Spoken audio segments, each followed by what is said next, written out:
What struck me about the recent debate on marriage reform that raged through the pages of papers, the internet and Parliament was the complete lack of a coherent and cogent argument as to why extending the rights of marriage to same-sex couples was in any way not the right thing to do. Now, I've done my research on Google and Wikipedia. I've scoured the right-wing rags like a dirty, mat-clad voyeur.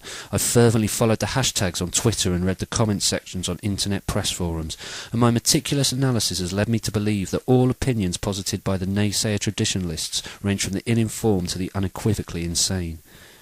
For the purpose of this discussion, I will dismiss out of hand the views of virulent, nasty homophobes, the type that regard homosexuals with the same ill-educated hatred that the EDL regard anybody who is not English, retarded and white. You can't educate spam, so let's not even try. On the whole, arguments against gay marriage are framed by religion or thinly veiled bigotry, or, in many cases, a combination of the two. The most common assertion, therefore, is some variant of the following. Marriage, by its very definition, is between a man and a woman. It is a sacred institution that needs to be preserved and protected. No one has the right to redefine it. Well, thankfully, marriage is not something that is rigidly defined. It evolves and adapts to fit and reflect its societal and cultural climate, as do all laws.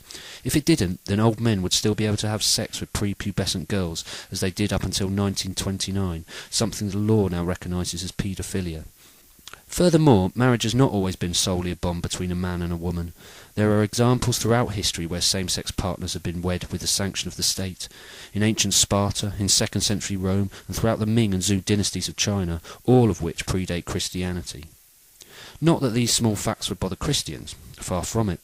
In their understanding of marriage as a sacred institution, they are systematically failing to acknowledge that most weddings in the UK, 68%, are civil, non-religious ceremonies, i.e. nothing to do with them.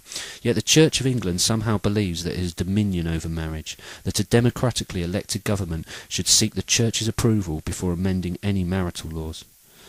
Chief mouthpiece for this viewpoint is Dr. John Sentamu, the Archbishop of York, who outlandishly claimed that government cannot amend marital laws because the definition of marriage is laid down in the 1662 prayer book.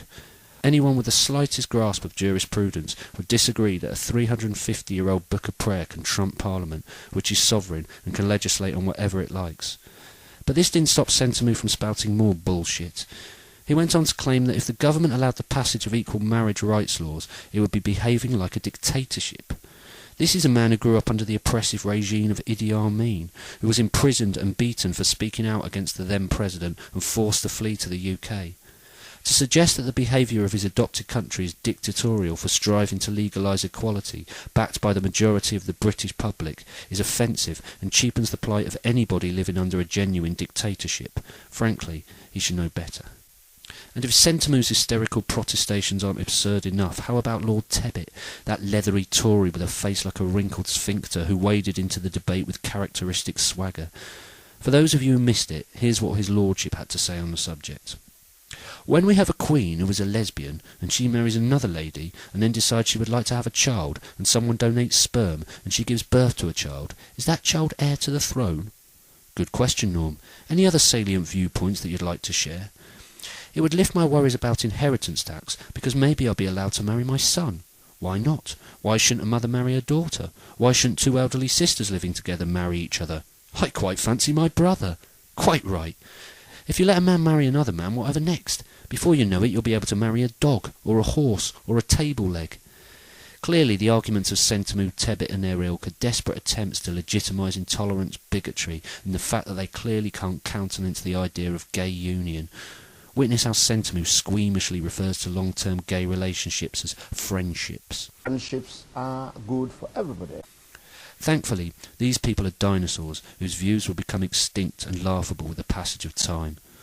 The legislation of same-sex marriage is not a harbinger to the collapse of society. It will not lead to bestiality, promiscuity or paedophilia. It is a triumph of love over hate, equality over oppression, good over evil. Let me leave you with this little nugget of wisdom that I found posted on an internet comments board. God created man and woman. There wasn't anything before then. That was the first man and woman. There was no one called Steve planting pansies in the Garden of Eden and waving over at my hubby when he washes our car like those two across the road. Now how can you argue with logic like that?